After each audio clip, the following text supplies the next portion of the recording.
Hey, I'm Robert Beal, host of the Bealcast podcast, and you're about to watch an episode shot live at Kinship Cafe in Independence, where I sit down with Danny, yeah, he's on camera again, and we visit with local artist and muralist Xavier Gayden. This episode, I think, goes a little deeper into the artistic process than what we've done in the past, and so we're very proud of it. So please like, comment, and share.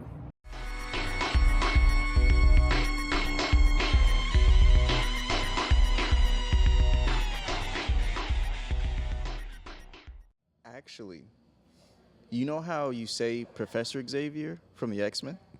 Like that. I was actually named after him.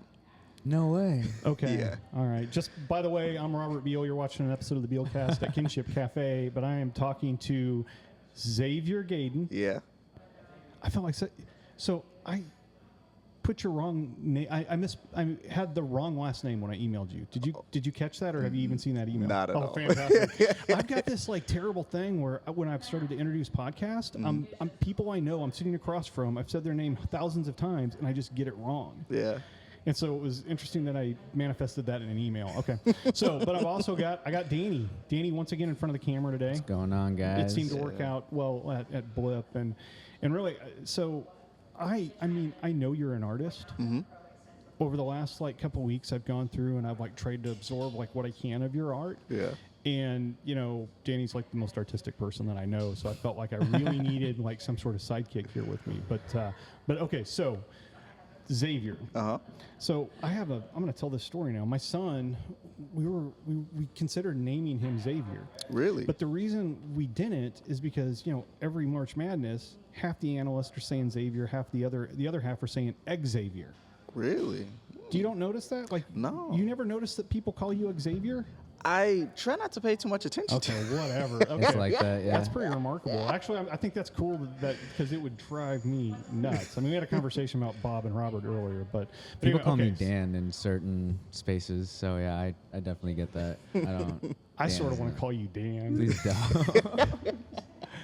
All right, so Xavier, so you're an artist. Yes. So, what is your preferred, I guess, medium? I mean, what is that you like to work with? Or you just because I'm meeting people that do a lot of stuff. Yeah. Is that you?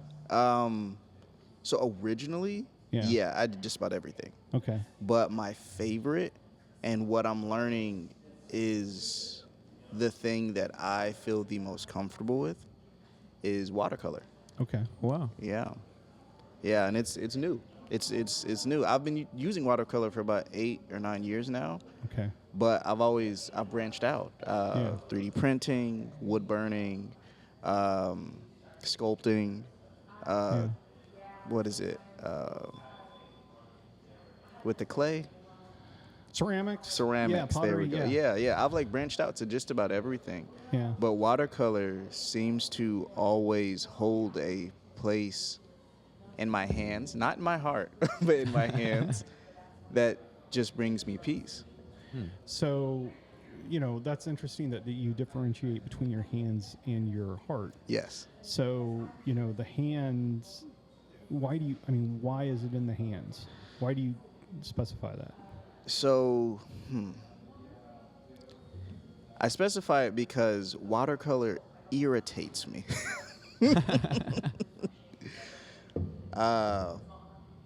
Because it takes so long for it to dry.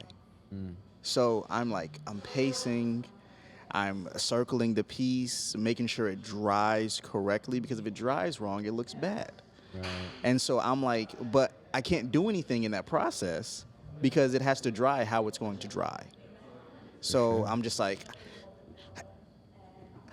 the whole time, but it always works out way better than I imagine. So I have an interesting analogy. But Danny, before I just go on my tangent, you got some insight there? You some comment for that? I don't know. I feel like anytime that I try to mess around with paint or watercolors of any kind, I'm like, it tests my patience just a little bit. And I've always loved to doodle.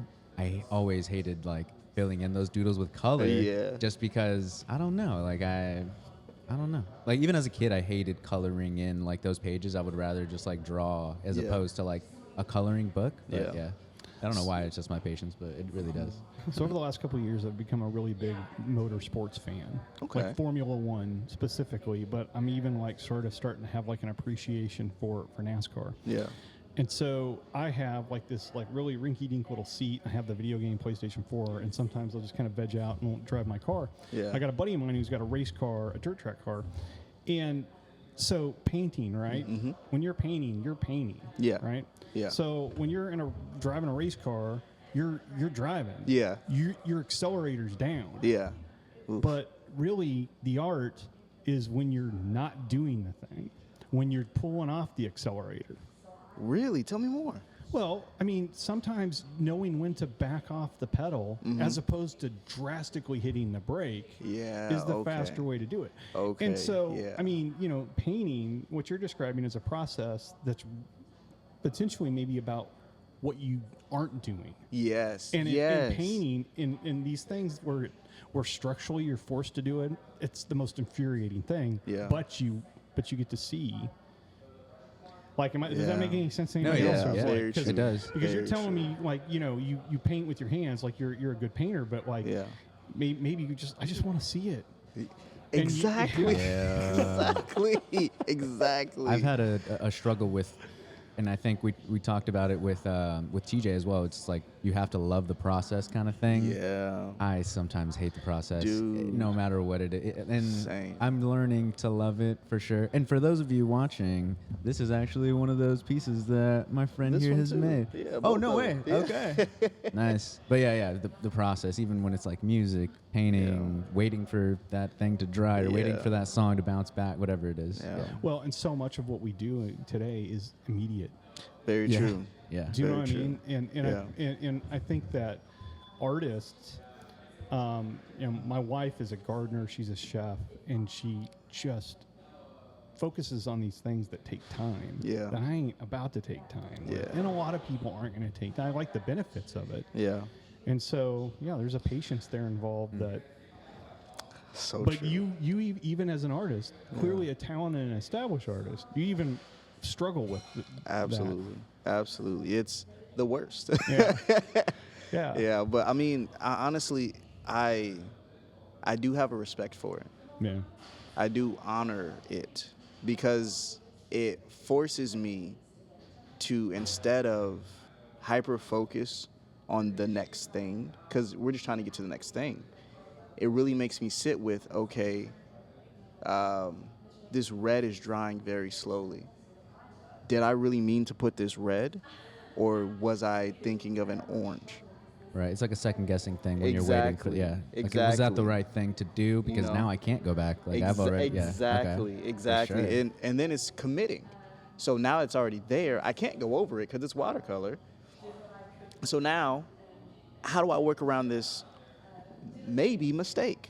Or how do I embellish this interesting color that I did on accident? What does Bob Ross say? Like happy mistakes? Exactly, Or, exactly. He wasn't doing watercolor, was he? though? No, not at all. He was doing, I think that was oil. Yeah. Yeah, I think that was oil. But oil and watercolor are very similar. And But the watercolor though is gonna, you can't control it. Not the at all. same- Right. not yeah. at all. It's interesting. Yeah. I mean, it's. What is this here? That is digital. wow. Both of those are digital. Okay. Both of those are digital. But watercolor. Have you ever had a cat? I have had a cat. Watercolor is kind of like a cat. You enjoy it, and then it stops enjoying you, and then and then you leave for a while and come back, and now you guys are both cool. That's a really good analogy. You know, I think about, I was a musician for a period of time. I played bass, I sang in a band. And Nice. you think about the things that you will agonize over, take away recording, just writing the song and playing out, performing. Yeah. The things that you agonize over, and then if you go and you record it, Yeah. it's just, you're in a different spot, you're in a different space. Yeah. And you see things differently than what you saw before. But you're right, that time that you have where you're not doing anything, your mind could, for whatever reason, like focus in on something and start obsessing about something, so that when you come back to it, it's like the only thing that you can see. Exactly. Huh. Exactly. And so where are you from? You're not from Kansas City originally, correct? No, Okay. no, I'm actually from California. Okay, where in California? San Diego. Really? Yeah. Okay, so all three of us. Yeah. Okay. Really? I didn't know. So I was born in Salinas, California. I've been in Missouri since I was 10, but so San Diego, I don't meet a lot of people from San Diego. Same. Yeah. Especially not in Kansas City. Yeah, actually, I got here when I was 10 as well. Okay, right on. Yeah. Nice. Do you feel like do you feel like you carry that piece of you with you here from San Diego? Do you feel like you had assimilated enough of like San Diego into who you are? So interesting, very, very interesting thing. I was only born in San Diego. I grew up in St. Louis and Washington State. Okay. But I recently, just this past 2 weeks, I was back in into the roots. Yeah. I was in San Diego and LA. Okay. And I realized, I fit in here a lot better than I thought I did. Like, at first I thought I was going to be like a guy, like a tourist. But no, it was very natural.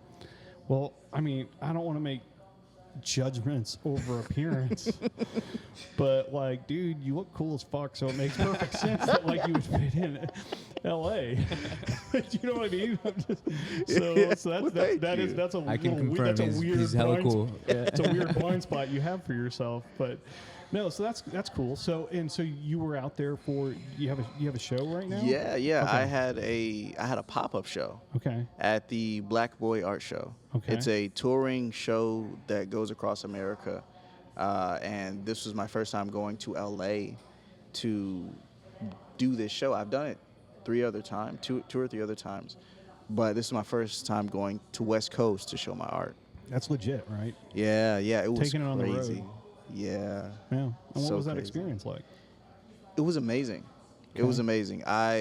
So I have this weird relationship with my art where if I'm not making a lot of money, I think my art is bad. You're telling me, man. I make music. That's Yeah, dude, it was wild because like I didn't really make any money, but the connections and the people that wanted to connect to me just based off of my art were some really high-end people. And it was actually very weird. It was very weird because I just wasn't expecting that. You know? Okay, so how long have you been doing your art? For about 15, 16 years now. Okay, how old was so I officially started getting paid when I was 15. Okay, so that's So that seems very, very young. Are you the type of person that's like, that's what you need to be considered a professional? Because I know a lot of musicians, it's like, if you're not getting paid for your music, you're not a professional. Or if you're not getting paid for your set, like, you're not a professional artist, so to speak. Not, I kinda, but not really. Okay. So I love, and I have a team. They hate when I do this, but I love giving away art. Just like if I'm doing a show and someone points to it and they're like, I don't have the money, I'm just like, take it. So that makes me feel good, but I'm also like, buy it. Right, you know what I mean? For sure. So you started getting paid for art when you were 15. Yes. How old are you now? I am 30. 30. Okay. Yeah. And so you got paid for art at 15, but you started dabbling with art before that, right? Yes. And so when you were in that process at that point, did you ever think about it in terms of money? No. As a matter of you fact, never thought, you know what, I could be like this ball, or I can be in. not at all. I think that's real. I mean, It was actually the opposite. So I started originally drawing from trauma. It was a way to get out my emotions and things like that without going to the people that were causing the trauma. And then one day someone came to me and was like, you should be making money. And I was like, no. And then the person signed me up for a program and I started getting paid for my money, or paid for my art. I'm sorry. Can I ask you, I mean, and you don't have to, but you didn't go to the people that were the source of trauma. What type of people were these? And again, you can be like, I don't want to get into that, but like family, like upbringing, just okay. Yeah. It was family. And It so I was can family. see that those type of conversations are not always like the most productive, no matter how you approach it. Very much so. Yeah. Very much so. And being the way that I am, I do not know how to have those conversations because I get tangled in the roots of how I'm feeling and not actually expressing what actually happened. Well, those conversations aren't always modeled That's also so true. that you can, you know what I mean? Yes, And so very true. it can be, to me, just as an outsider listening to you, you can sort of in some ways lose yourself into the art. Absolutely. That's all I do. Yeah. That's all I do. I mean, I'm a very muted person in the face, but my art is very expressive. Yeah. Yeah. So I kind of think around that development time for me, because I was so heavy into the art, that is how I smile. That is how I express. That is how I do all of those things instead of showing it on my person. So I think something I think is interesting is, so you have characters and they age. Yes. And so I was thinking about that in relation, like, most of the, I mean, these aren't paintings, but I'm animated simply because it is kind of drawing a similar thing. Yeah. Calvin and Hobbes never age. Yeah. The Peanut characters, they never age. Yeah. And so where do we have characters? I guess we can talk about like Marvel and things like that a little bit, but outside of that, where do you have characters that somebody has success with that people are like, oh, I want them to, I mean, I used to read, there was a period of time where I read every Star Wars book. Every Star Wars book. There's a lot of books. And then I was like, and this, Yeah. dude, it was like 2002, 2003, and I was like, all right, Luke is 60. Yeah. Even with the Force, I don't buy it, and I just stopped. Yeah. Do you know what I mean? Yeah. But you're aging. Your characters are aging from the age that they were when you thought of them. Yes. Yes, they are. They age with me. That's So awesome. you've got 30-year-old character or 15-year-old characters now. Yeah, I do. Yeah, actually, I had a character I started with. She was 11, and she is now 26 or 27. Were you okay? So then you were 15 when this character came about. Yeah. Did you make her 11 on purpose? Yes. That's crazy. Like, what was that process Yeah, the like? thought process in that is like just So all right. So I'm weird. I'm weird, and I've No always. shit. I mean, we all are. yeah. So I am the youngest of 4 brothers. Okay. And people would say, well, you have it easy because you have brothers. You need a sister. And I used to be like, well, what's a sister like? Yeah. And they wouldn't tell me. So I'm like, okay, then. So I'm just going to imagine what a little sister's like. Interesting. So I imagined. You literally created your own. Yes. Like that's good. Yeah. Wow. Yeah. I think that's fantastic. Yeah. She's my most popular character, actually. I also think it's annoying that somebody's like, you got it easy because you don't have a. Do you know what I'm saying? I don't Yeah. agree. Like, Yeah, I don't agree. I'm the oldest and I have 2 sisters, but yeah, there's.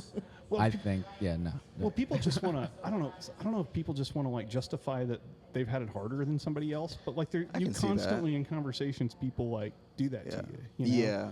Man, my Yeah. weekend was lousy. Oh yeah, check out this. Do you know what I mean? Yeah, it's like a competitive kind of thing. Yeah, it's interesting. But so the character is. I mean, so how does that age manifest itself in the character?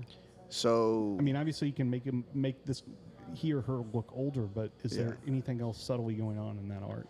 So, okay, so this is my first time saying it recorded, but my characters hold different emotions for me. So and this is kind of messed up, but on my end, she holds my trauma. So when she ages in the most unhealthy way. So older her, when I do draw her, she doesn't look decrepit, but she looks worn. Like someone that has been through more than she needed to go through. So she's tired, she's angry, she's upset, and she's not someone that laughs at jokes. And I try my best to wear that on her all the time. But I try to do that and vice versa with other characters as well. There are some characters that are specifically built to smile. And so they're always smiling. They're always happy. They're always joyful.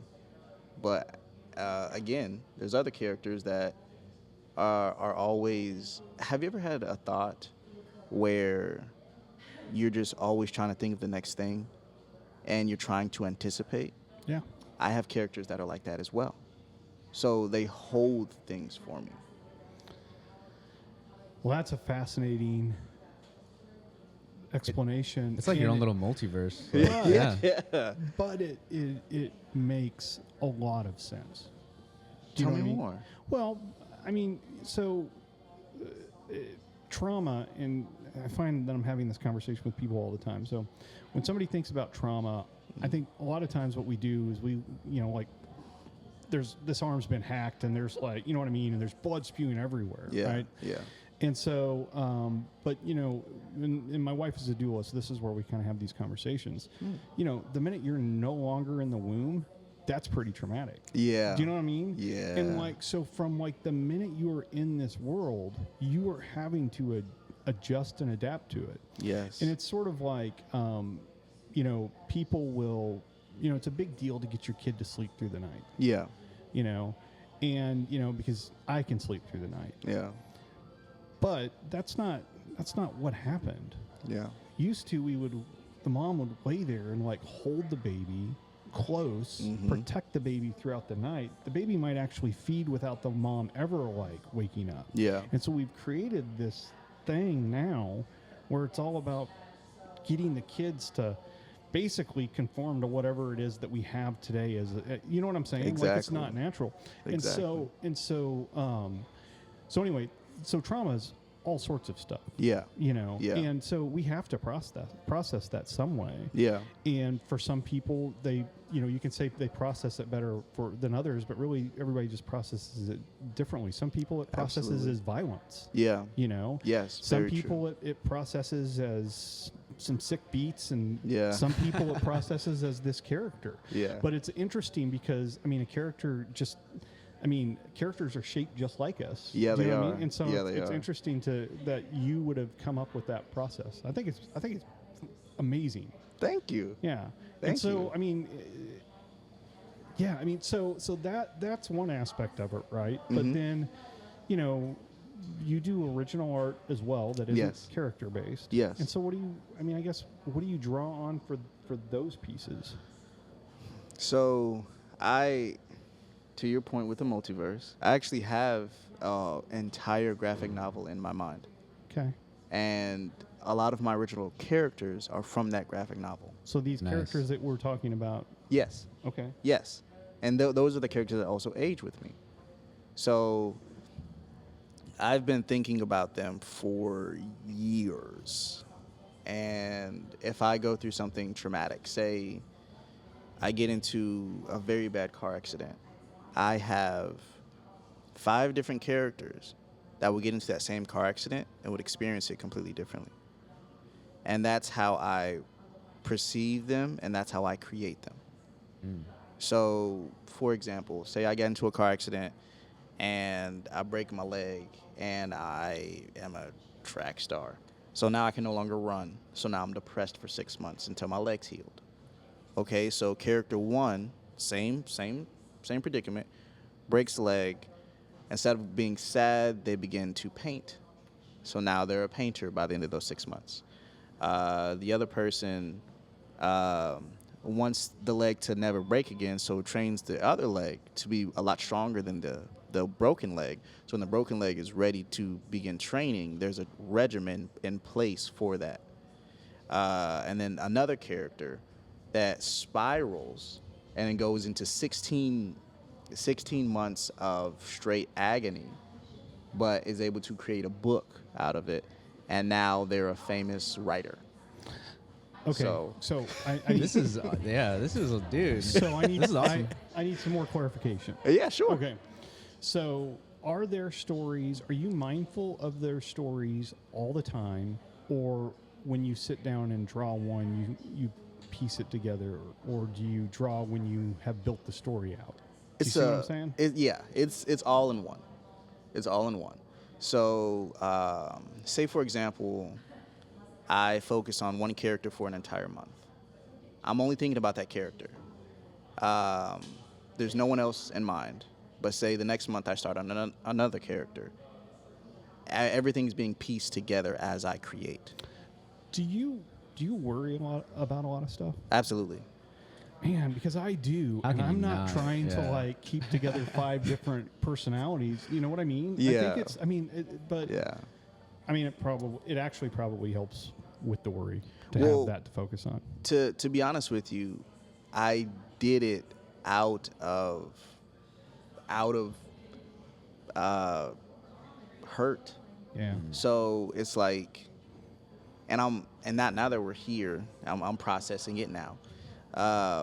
That's how I got through a lot of my stuff, and I forgot about that, and that's why a lot of things are hitting me as hard as they're hitting me right now, because I offloaded onto those characters instead of actually solving the things. Damn, that's that's deep, man.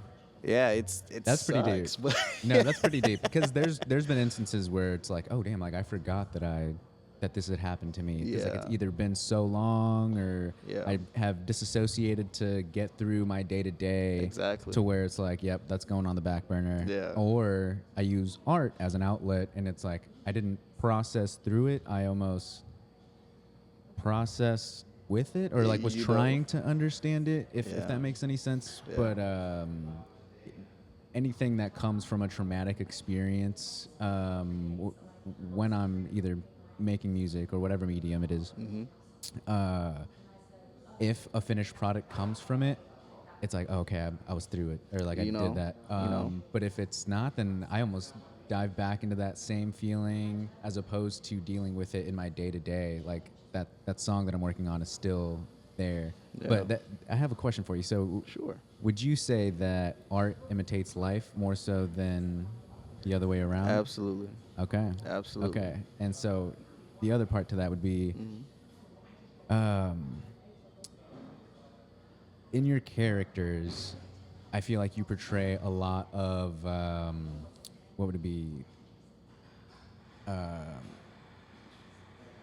Whether life is more emotional or more like intellectual process driven. Yeah. I feel like everybody has a circuit board inside of them, and like you were saying, like everybody's going to process that trauma in a different way. Yeah.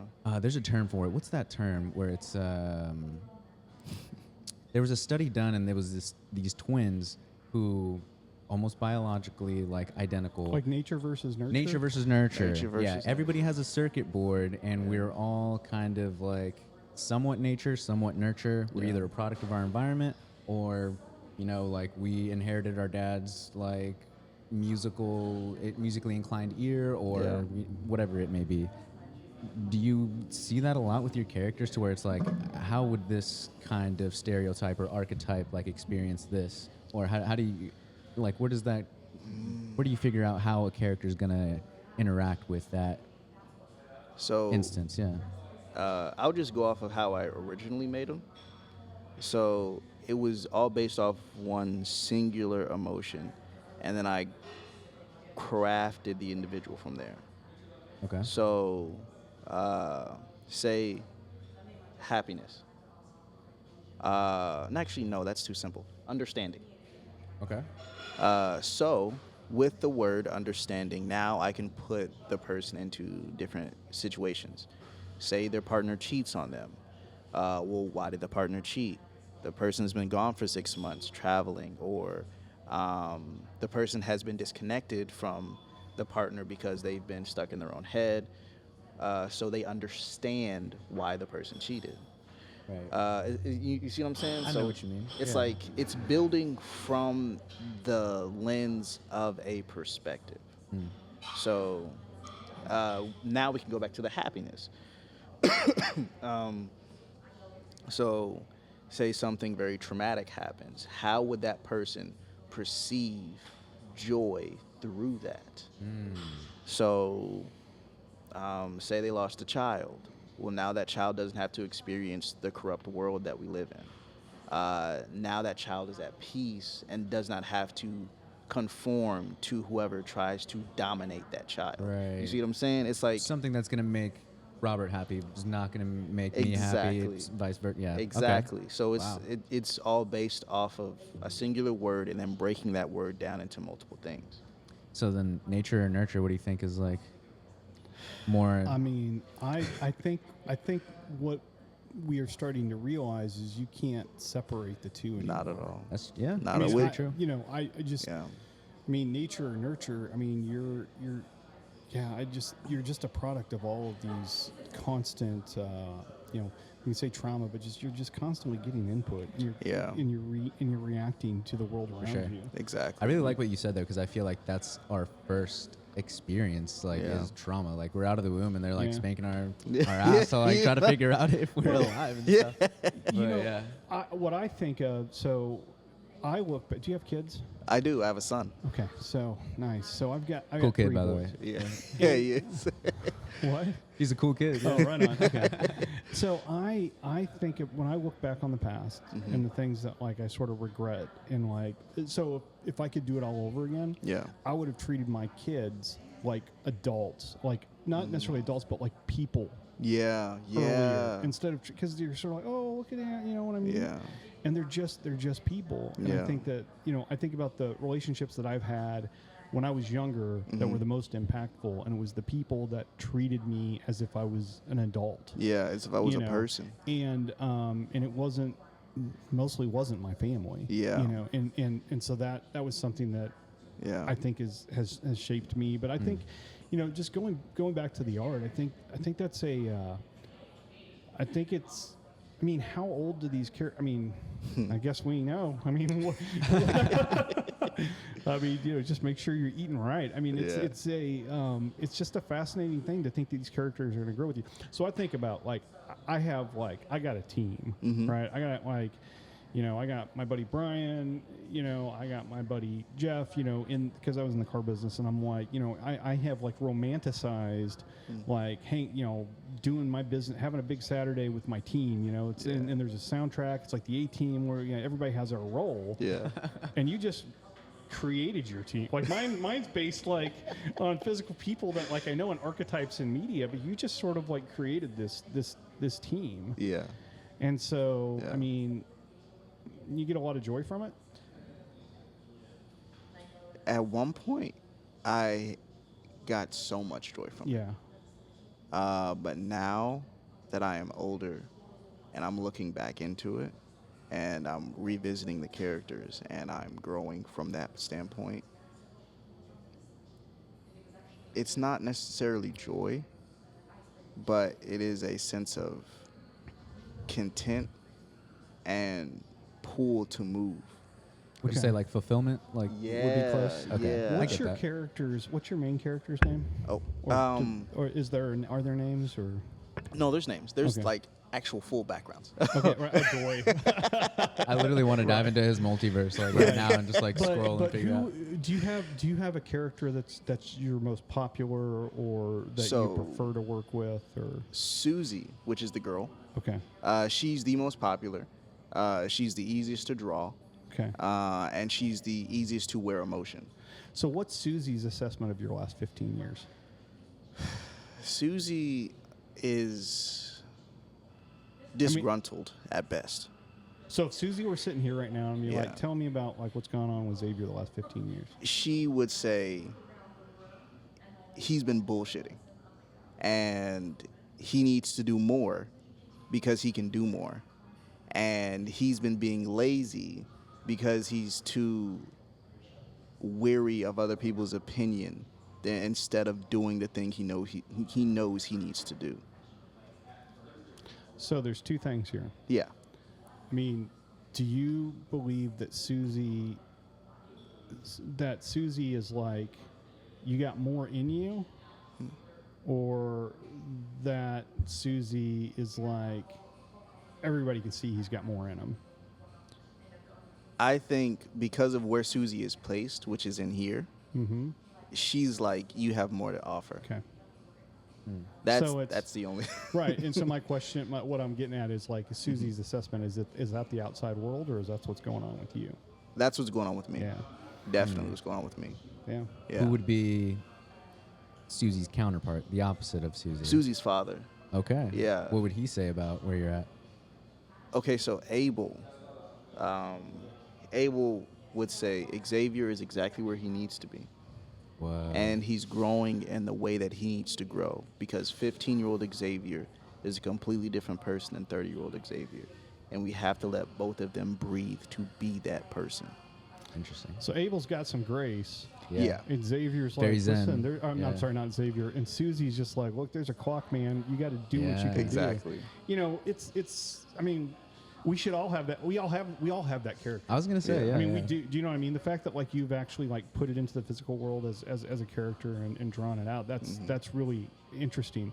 But we all have that character. Yeah. I mean, and so going back to when you were talking about like the what your frustration with watercolor, right? Yeah. Like Susie's like, this thing needs to fucking dry. What is happening? Yeah. You know what I mean? Yes. And Abel's exactly. like, relax. You don't even know.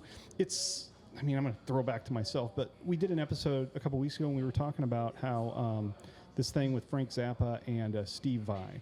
And basically, Frank Zappa said to Steve Vai, you have talent that people don't even realize is talent yet. Yeah. You know, and that's what that waiting for that paint to dry is. Yeah, it is. Oh, dude, that was Why a does- great connection. Why is it? Well, I've done a few of these. So, but why does it have to be so frustrating? Why can't it just get that right out of the gate? Oh my Yeah. gosh, who It's are that you? process. telling- It's that process thing too. Like, yeah. Let me tell you this quick little story. You got all So- the time in the world, bro. Yeah, dude. Yeah, we're chilling. This is the last one, so we can go as long as we want. I'm sure there's a Okay. realtor trying to get a hold of me now, but like this is more fun. So I originally stopped drawing about a year and a half ago. I had just lost the person I was going to marry. We had split. She didn't pass, but we split. And it was all my fault, and I went into a very harsh depression. And I slowly started working again back in February. What year did you say this was? This was last year. Oh, okay. Yeah, this was last year. Wow, so I was seeing it in real time. Yeah, you were. I was wondering. I was like, but I didn't want to pry. I didn't want to be like, dude, are you okay? Nah, Like, dude, I'm still going through it, but I was gonna say, yeah, us as artists, are we ever okay? But You know? anyways, yeah, yeah. So, one of my followers sent me a post about the Black Boy Art Show, and so I'm like, okay, whatever. I send it to Felicity over there, and she's like, we can try to be a part of it. And I'm like, okay, cool. So she's like, send it to the guy I work out with. And he's like, we're doing it today. We're doing it right now. I'm like, okay, cool, you know? So, like that, let's do it, You yeah. know, we Okay. put a little team together. And no, I'm still not really working. Okay. So we put a little team together. We're like, all right, we're going to do this. We're going to do that, you know? And I'm like, all right, sure, whatever. And then funding starts coming. People start, like, supporting. And I'm like, oh, geez, I really have to do this. Yep, you know? yep. So I start getting back into creating. Nice. And, of course, it's rough. It's terrible. Yeah. The pieces turn out fine from my interpretation. Everyone else is like, they're lovely, but they're fine. Right. And then the day before we leave, we had shipping. Someone was going to, like, take our work. The guy bailed the day before we flew out. So I was like, Damn. So we're out there for 2 weeks because, you know, I'm like seeing my roots and all the things. And I'm like, okay. So we get out there and something is like, just do the art again. Just you. Okay. And originally I made 9 pieces, different varieties, so people could like enjoy what they want to enjoy, take what they want to take, blah, blah, blah. So I get out there and I I keep saying recreate. I create 9 new pieces in a week and a half. By the way, I saw those in 6 days. The stuff that he created in just 6 days. is kind of crazy. Is there a reel about this, or is there? Yeah. I saw that. Yeah. And those pieces were the best pieces I think I've ever done. They're real. You had Lamondras. I literally could tell like it was him. You didn't even have to tag him. I saw like, but those were, dude. DeMarco's piece too. Was really cool. Yeah. And it's like I'm learning that, oh man, I have a lot more in the tank than I thought I did. So that reminds me of a story, and I'm looking this up. I was taking pictures of us because you can't do it. I'm going to put the images of those pieces right here. Yeah. Okay, so, but what you're talking about, so Keith Jarrett. Mm-hmm. Do you know who Keith Jarrett is? Not at all. So Keith Jarrett is a jazz pianist. Okay, and there's this story of 1975. There's a story about him touring in Germany, 1975, which is the year I was born, and he was known for being like a perfectionist. He was known for basically like just like going to like sound check and being like, I'm not going to do it, and just like bailing or whatever. And so this small theater in Cologne somehow got him, booked him. And I think there was a young woman who was involved in piecing it together. Yeah. I mean, it's almost like me being like, I'm going to get New Order to play here. You know what I mean? Just like she just like willed this thing into existence. And so the piano that they had at the place, I think there was a certain piano you're supposed to have. It didn't get there, so they had to use this other piano. Yeah. And he's like, I'm not going to do it. Yeah. I'm not going to do it because it was like out of tune or whatever. Yeah. And somehow the way the story goes is she convinced him to come back in and just pleaded and begged for him to do it. Yeah. Well, that concert is like his like number one selling, or at one point was like his number one selling album. Really? And I don't listen to jazz piano. I don't like jazz. I know I shouldn't say, I appreciate it. They're all good people, I'm sure, but it's just not my bag. Like, it just makes me nervous. I feel like you'd be a flamenco jazz kind of guy. That's all I'm saying. And so, but like I heard this story and I listened and I listen to that album 6-7 times a year. It just is, and maybe it's just because I know the story and I'm putting it on it. Yeah. But like the piano's out of tune. Yeah. And it is amazing. So it's kind of a testament of sort of like sometimes we just fall and we have no idea like when it's going to come. Yeah. Do you know what I mean? It's a beautiful thing, and I think that's the thing that's really really beautiful about art. And I think that this whole conversation, I want to know art. Yeah. I feel like I'm a well enough rounded, like, deep enough individual that I should have like a basic fundamental understanding of art. Yeah. But I just think it's a cool looking picture. Do you know what I mean? Do you know what I'm saying? I'll walk around with Nelson Atkins and I'm just like amazed. This is beautiful. This is beautiful. But like I don't really understand it. Yeah. But I do know like how art can make me feel when I look at it. Yeah. I know when things are like interesting about it. And so the fact that we're having this conversation and you went into detail to explain how those characters, what they mean to you, where they came from. Yeah. Like now I'm sort of all in. That is incredibly compelling to think that that's how it manifested as those people. I mean, and then I made the comment about worry because I'm just like, how do you have time to manage all of that and still worry? I mean, there are people in a lot worse shape than us that are having to manage a lot more than us. Yeah.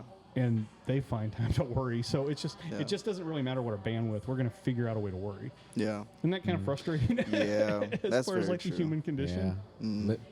Seriously though, I think it. You talked about gratitude and all of that. I always bring myself back to that when I'm feeling like worry or not at peace or whatever it is, and it's like I'm living through the struggles that I prayed for, or I'm living through the struggles that like I asked for. Because like if you were to ask me 3 years ago, like you're gonna be doing this, that, and the third, I would have been like, man, no, I'm not. Like I'm dealing with so much. Like how could I even? But so I always go back. Like I'm grateful for the struggles that I'm going through now because I know that it could be so much worse, kind of thing. But okay, so but like, do you do your art when you're not grateful? Yeah, that's when you're motivated to do it. No. Not at all. I do art because it brings detachment and peace. Okay. So even when I'm angry, I still create. Even when I'm sad, I still create. Okay. Yeah. You just maybe creating with a different character? different character, different feel, different vibe. For sure. Different aesthetic. Everything. I'm not going into it thinking I'm going to create this character most times. I'm going into it thinking I need to get something off my chest and I don't know what it is. For sure. And then it begins to turn into something. Sorry. It begins to turn into something. And then I'm like, oh, this looks like where Patrick would be at. Yeah. And then I started to create Patrick. Okay. So it's like, and Patrick is a sadder character. He's the main character, but he's a very sad character. Okay. So it's like that. It sounds very similar to like music. Like when I go in, I don't go in with an idea of I'm gonna make a happy R&B song that has these chords that I know. No, it's just like it just happens, and I don't know what it is, and I'm sure some people have different terms for it. But it's like when you're pulling from the source of creativity, you just like you're in the passenger seat. You're not driving. It's limitless. Yeah? It's limitless. I can't do anything if I'm not in a good mood. Really? Yeah. Yeah. I can't. I mean, I'm talking about like going out and getting opportunities for business, for work. I'm talking about the podcast. I'm talking about like anything. Yeah. And, you know, I have got to be, but man, when I'm up, like I'm like unstoppable, like obnoxiously so. Yeah. And, you know, I find that like it's especially in my business, you know, if things suck, I just want to dig a hole and just like wait it out. Yeah. But what I have found for me that the only thing that consistently like turns the corner, you know, all the terrible stuff may continue to happen. It may still be going on, but until the thing that turns the corner in terms of my attitude is when I go out and I get in front of people. You know, or going to a coffee shop or just something. I find that if I engage with people, then I can pull out of something. I think it's deeper than that. You can engage with people all you want, but you stated it before. It's like connecting with people. Right, I think is more so. But that's the thing. If I'm in a bad mood, my nature is to just like not go out. Like I have to force myself into that situation, and so I can only really create from a place of like joy and confidence. But I can see how, you know, for other people, you know, it's everything's a coping mechanism, right? And that's how you end up in that. Yeah. So, Well, to be honest with you, I have to, or I'll poison myself. yeah. It's like that. That's just the reality of it. Yeah. Like that year that I stopped working, I was the sickest, the angriest, the most upset I've ever been. I have to produce. Because it's like I'm always poisoning myself with dealing with situations, dealing with people, dealing with myself. If I'm not creating, that poison is just embedding. Yeah. It'll keep you up at night. Like it really. If I haven't worked on a song, I will literally think about the song that is waiting for me on the DAW, and I'm like, I need to like this will be such a good lyric, or like I think. Actually, it will keep me up at night. Yeah. Like I'm literally thinking right now, like I'm like, damn, this show's on September 19th, and you guys should come. But no, I'm kidding. But no. I'm thinking about like, damn, like I haven't practiced enough, and I probably should, or like different things like that. I mean, at least you're aware of it. I'm not aware of it. You know, like that year, I didn't know I needed to create. I'm just now learning it's a new that. thing for it's me too. very new. Yeah. Do you feel so? I mean, that event, the end of that relationship, you know, probably a very important part of your life. Yeah. And I think that, you know, we always have our ups and downs, but there are these like seminal things that are like change trajectories and really sort of, you know, I went through a couple divorces, and for me, I sort of had to get to a kind of rock bottom before I was. Hold on a second. What is really because until you get to that point, until you like completely like collapse, you can kind of just address symptoms temporarily. Yeah. You know. Yeah, and honestly, I think my collapse was that year. Yeah. Because it was so bad. It was so bad. And I'm coming out of it. Yeah. So it's like. Yeah. Mine happened just a little bit before his, and like that's when him and I met. Yeah. But no, I went through the same thing, and like a lot of people now who see me now, and some of the people that I saw this past Saturday, who I kind of took a second to just like feel things out, like think things through or whatever. Yeah. And like I had lost a client who was like family to me, different things like that, and I was like, damn, like am I the problem kind of thing? Yeah. But I think I was just willing to fail a lot faster, and so those people that I saw on Saturday, they were like, "Whoa, like you look good. Like what are you doing? Blah blah blah. Like I haven't seen you forever. Like you're staying in, you locked in. Blah blah blah." And I was like, you know what? Yeah, I actually have been like a little bit locked in, just kind of trying to develop myself as just to be a better person, because I hit rock bottom so quick, and I think because like I was saying, I was a lot more willing to fail faster than most people. Especially like most people my age, because of social media and because we can like throw this on Instagram and make ourselves look a certain way. I don't even post that much on like Instagram if it's not my story or like my homies' things or whatever it is. But I don't know. I could feel it when anytime we would talk in passing, like I could feel the heaviness. But now, like he's moving with a lot lighter step. Like he really is. So I mean, is your art going through that transition with you? Absolutely. I mean, and you can see it. Absolutely. Actually, so this is really cool. This is really, really cool. Those 6 days that I was producing, I developed the style that I want to be known for. Nice. That's awesome. That is. That's awesome. That is. And I love it. I love it so much. And it has watercolor. Does it really? Yes. Well, that's the most fulfilling like to me, and I just went through the same thing, but with music, and I'm like, Latin music is the most fulfilling for me right now. Like that's, and it just feels good. It just really feels does. good. Yeah. we were just talking before we started the episode with Hurston and TJ. We were talking like I have become obsessed with the 12-13 second meta story clip. And every time we figure out where we're going to shoot, you know, take a bunch of pictures, and I just clip like lyrics and like post it. Yeah. And I think that's an art. I was going to say, when you said that you I'm don't... going to, no, I mean, like, I'm going to own that field. Like, this is, I think I found my calling. I mean, shoot, they said that you're the snippet king or whatever, yeah. but like... I mean, I'm all, sorry. No. What I was going to say was you said that you don't create out of if you're not happy, but some of the clips that you put out, you're not all that happy. And the thing you talked about with that group that freaked out because you didn't freak out.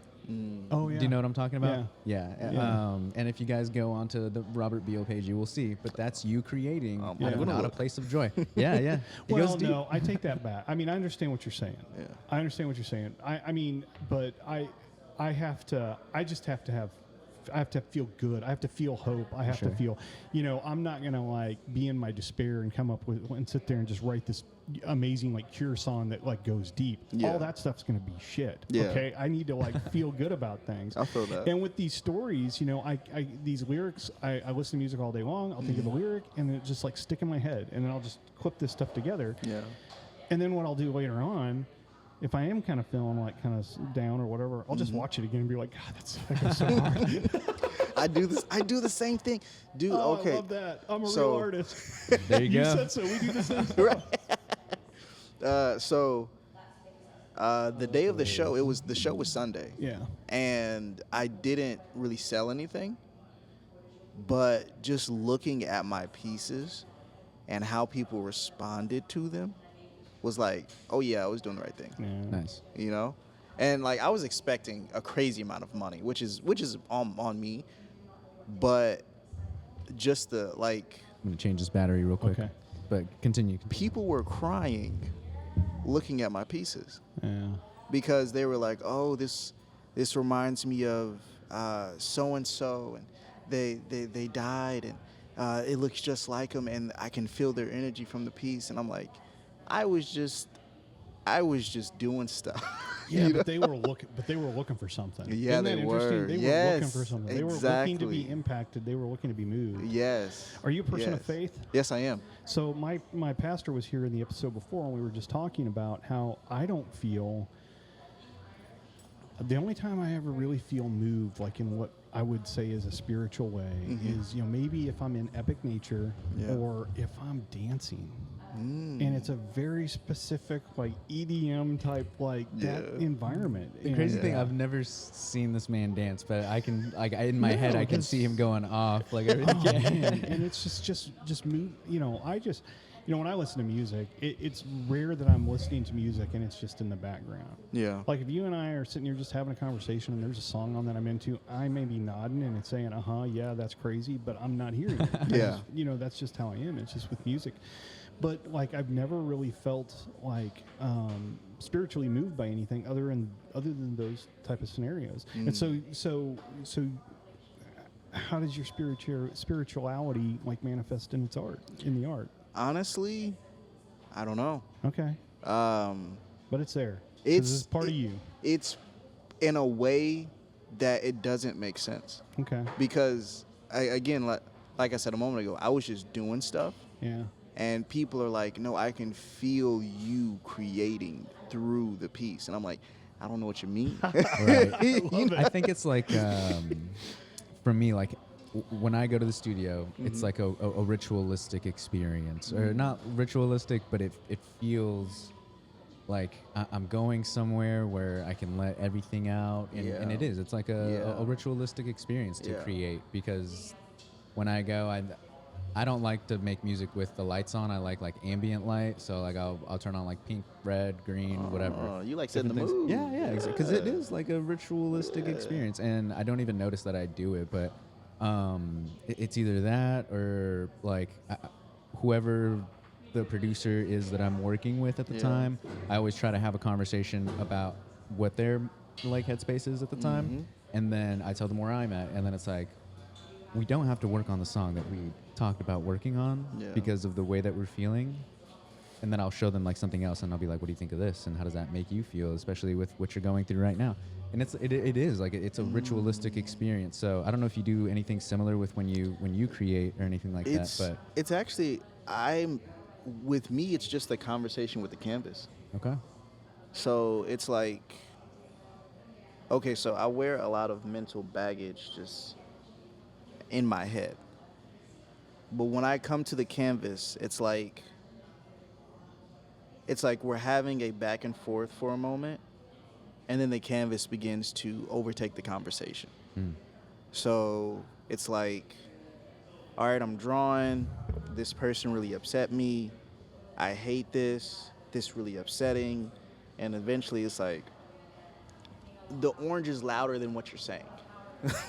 Right. The browns of the skin are louder than that conversation over there. Focus on that.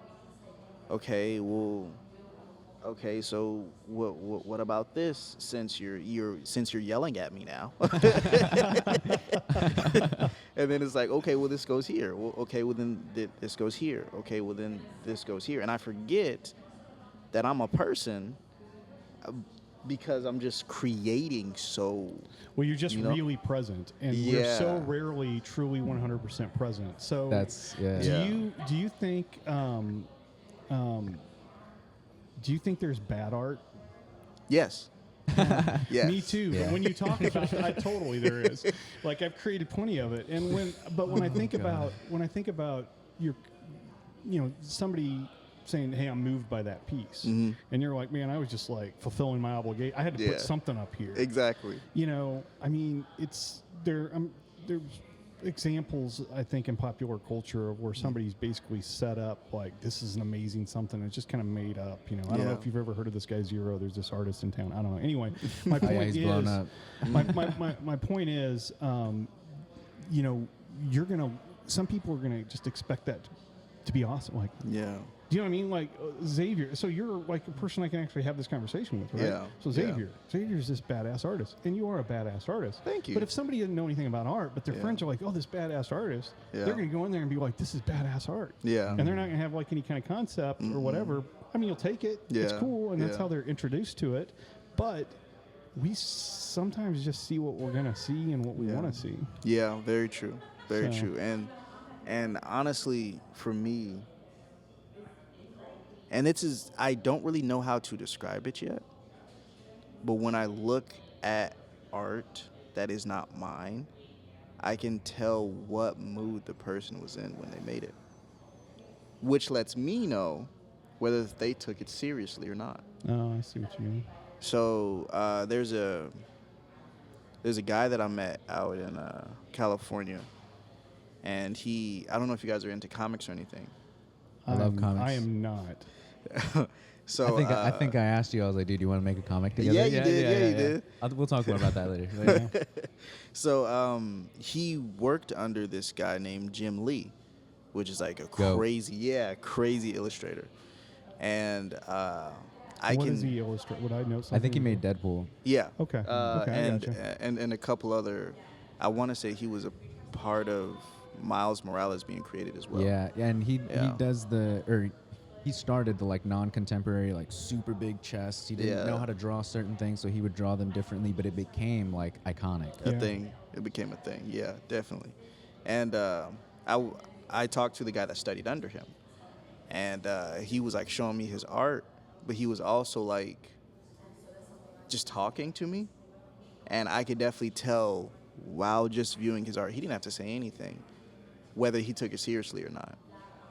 And I could tell that he was a very serious person. He seems very laid back, but he was very serious because all his work is very intentional. Yeah.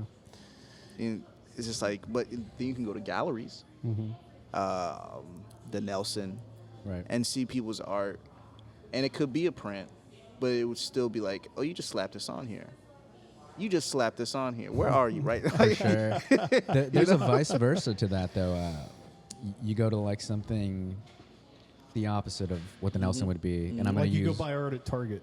Yeah, I mean, yeah. listen, I don't mean I'm sure there's some great artists that like, you know what I mean, but it serves a different For sort sure. of purpose. Yeah, or absolutely. you could go even further and you go to like a small art house. Yeah. And it's like you see somebody who is almost out doing like people who are up in the Nelson. Like I've seen some kids that are up in who I Yeah. think you might have inspired. You know the River City kid? Yeah. Yeah, like his art was very I don't know, it reminded me of you, and I was like, do you know Xavier Gayden? He was like, yeah, I actually like take a lot of inspiration from him. And, blah, blah, blah. And I was yeah. like, damn, okay. Like he's like an influential figure for a lot of these kids. Like, and you probably didn't even realize, but you are. Not at all. I'll just be doing stuff, man. But I mean, that's like how it's supposed to work, right? If Yeah. we can all just get to a point where we just be doing stuff, Yeah. and you know, instead of being like so wrapped up in like the results or the consequences of it, and just Yeah. like going out there and I mean, I would like to just be doing stuff, and in general, I find that I can mostly engineer that, you know.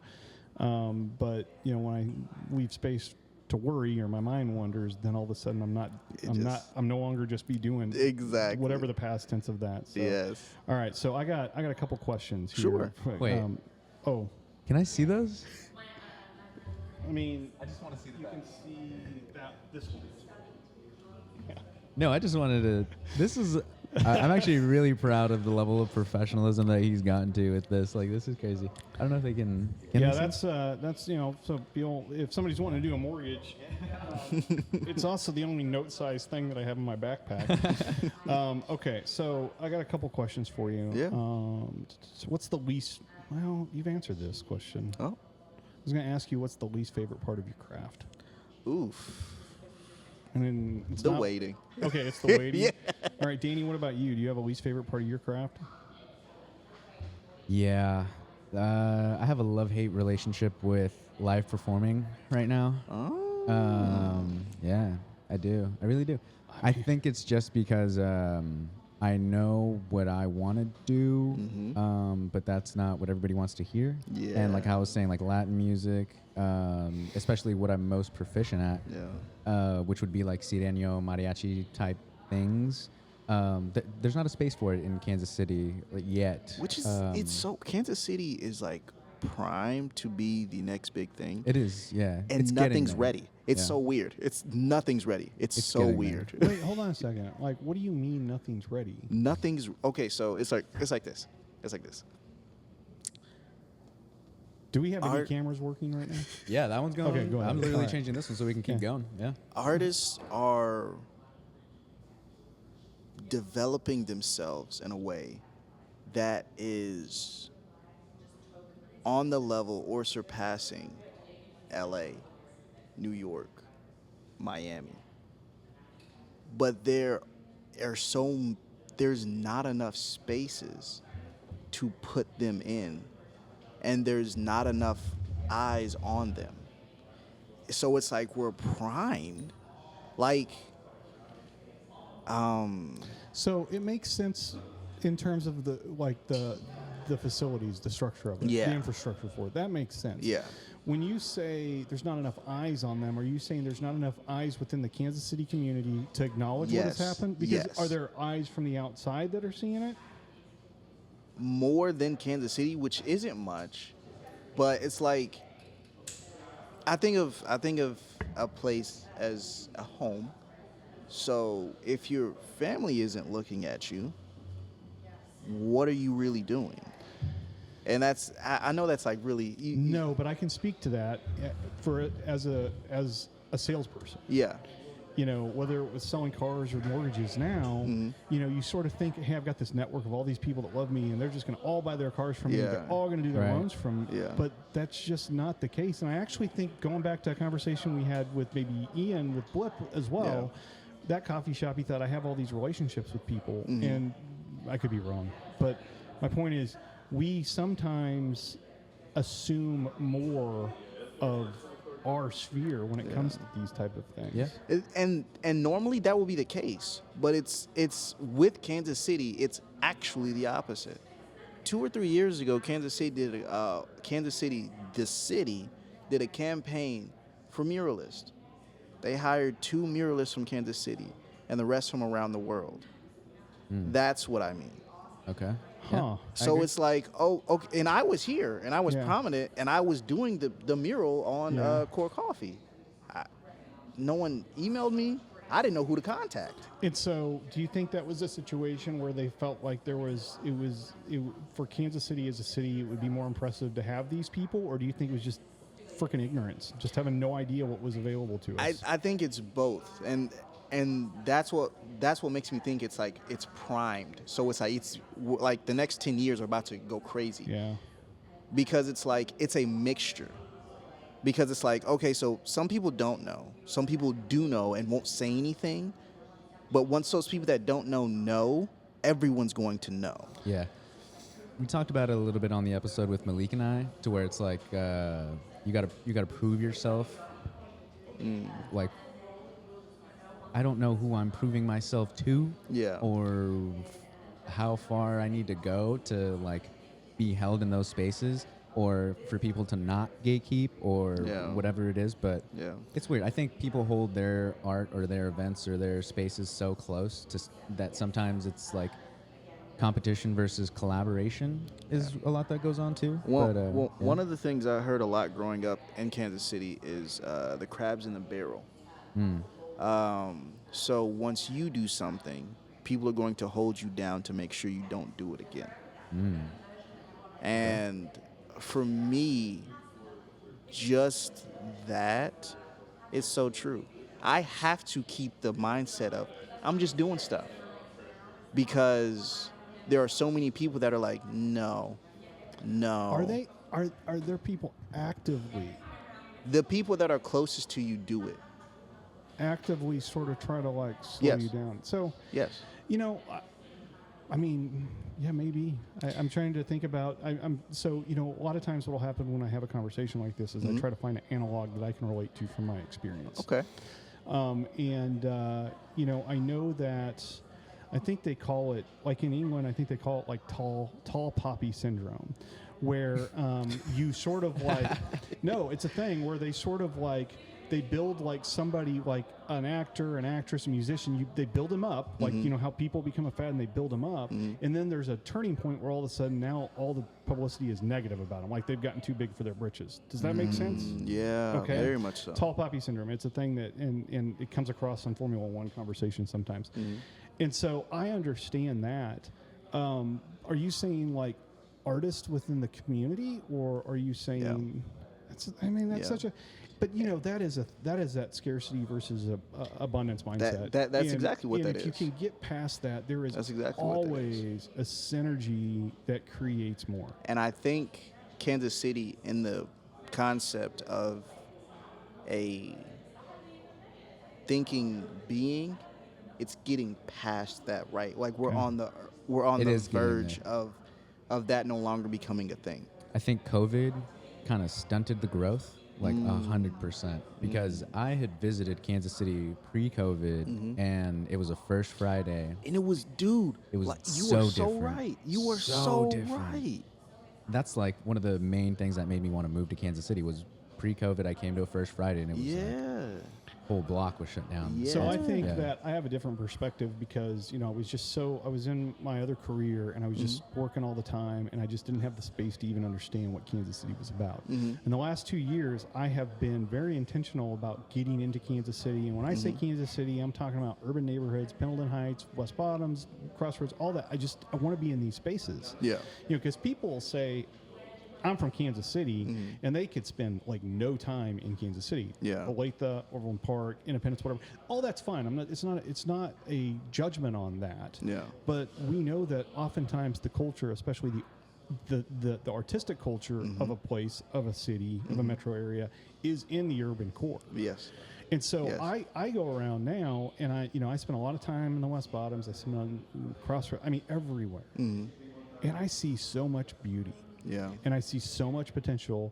And, you know, I went through a period of time where I was doing a lot of road trips with my boys. So I was going to, like, Cincinnati, Philadelphia, Cleveland, Dallas, all just driving L.A., San Francisco, all of it. Amazing. But what I found was when I would be like, man, I wish we had this, I wish we had that. But then when I came back and I was actually sort of present and aware, we got a lot of it. Now, we don't have the beaches, we don't have the mountains, but we have a lot of the similar spaces where there are things developing and culture developing. Really? For sure.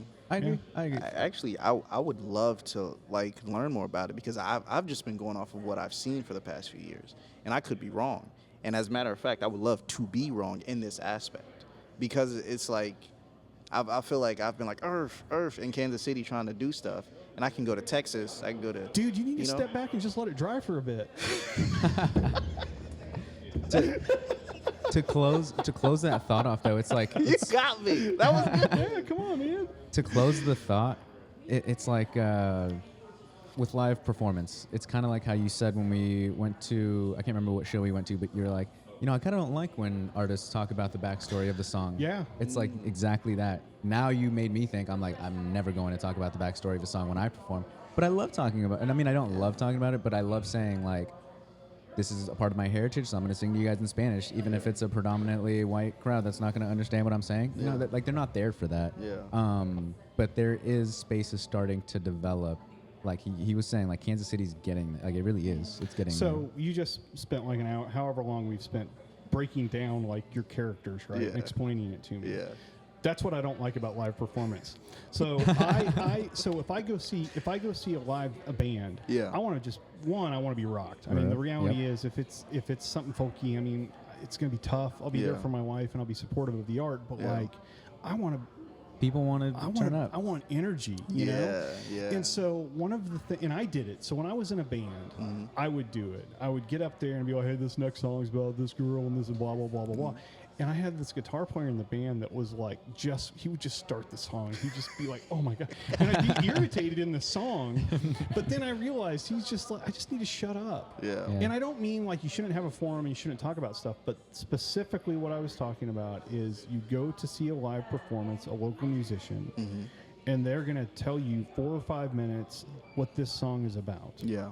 For sure. I want them to just be confident in their art and just let it fucking rip, and I'll sort it out later. I just want to be moved. I'll figure out the lyrics this week if I like it that much. I think I've found, like, what I'm gonna do now is like explain the song afterwards. I think that might be a better I mean, thing. you do whatever you want to do. I'm just an old man. I'm just complaining. The only but, reason like, why I say that is because